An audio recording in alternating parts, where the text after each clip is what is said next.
I'm Sheila. Standing on the dock, watching the sky turn the water into a pool of liquid gold, I'm reminded of how much my life has changed. It all boils down to a single realization. Family isn't defined by blood, but by those who show up when you need them most. My story begins with a video call. My father fumbled with the camera, my mother hovered in the background, and my sister, Lily, tried to control the frame. But all I saw was Grandpa Henry, propped up in a hospital bed, his eyes still sharp despite his illness. "There you are, my bright girl," he said. I tried to smile, to hide the bandage around my head, but he saw right through me. "Tumor," he said bluntly. "And you went through that alone?" His words broke me. "Yes, Grandpa. Alone." That moment was a long time coming. I grew up in a family where my older sister, Lily, was the star.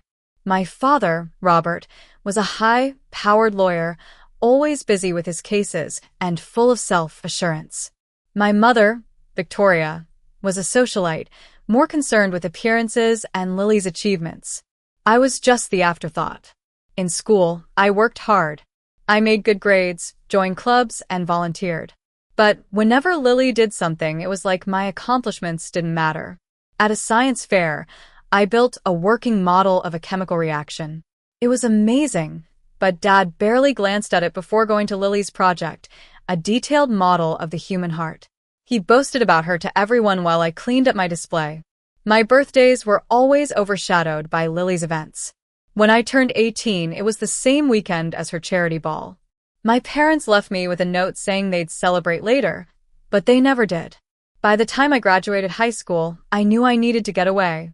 I got accepted into a university on the West Coast. My parents only said it was far from home, with a hint of disapproval. But I saw it as a chance to breathe. In the city, I found a small apartment near my job at a marketing firm. Work became my life. I poured myself into campaigns, staying late at the office under the fluorescent lights. Each successful project was a small victory, a way to prove to myself that I was worth something. I built a new life. I went to farmers markets on Saturdays, bought flowers I couldn't really afford, and took pottery classes in the evenings. I made friends with co-workers and neighbors. They were the people who cared about me, even if it was in small ways. But there was always an ache inside me. Seeing other people with their families, I yearned for that kind of love and recognition. Phone calls home were always the same. Mom would talk about Lily's new house or her latest social event, and Dad would ask if I was dating anyone. I felt like I was reporting to strangers. Then one day at work, everything fell apart. I was in the middle of a big pitch when a searing pain shot through my head. The room spun, and I collapsed. When I woke up in the hospital, a doctor told me they'd called my parents. They said they were coming, but as hours passed, no one showed up. That afternoon, I got a notification on my phone. It was a post from Lily. There were pictures of my parents, Lily, her husband, and their kids at an amusement park, all wearing matching T-shirts that said Family Fun Day. The caption read, "No drama, just pure fun." It felt like a knife in my heart. They weren't just absent. They were celebrating without me. Just when I thought I was completely alone, a junior colleague named Mia showed up at my hospital bed. She brought my charger and some pajamas. Later, a nurse named Sarah took care of me. She told me that in places like this, the staff becomes family. The tests confirmed a tumor. The neurologist said surgery was the best option, but all I could think about was who would be there for me. Mia came after work, bringing snacks and gossip, and Sarah checked on me regularly. They were the ones who held me up when my family turned their backs.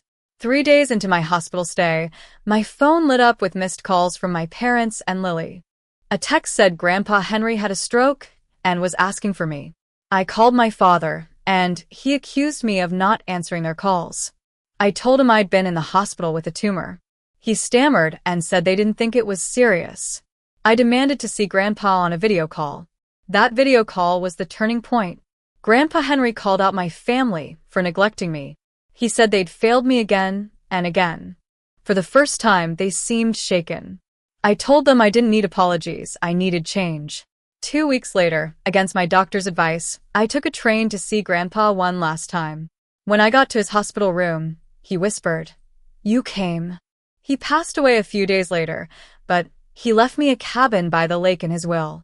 Now, my parents and Lily try to reach out. Sometimes they fall back into old patterns, but I don't let their approval define me. The people who really matter are Mia, Sarah, and the friends I've made. They are the family I choose. As the sun sets, I know that I've found my own way, and I'll never again measure my worth by the love of those who couldn't see me.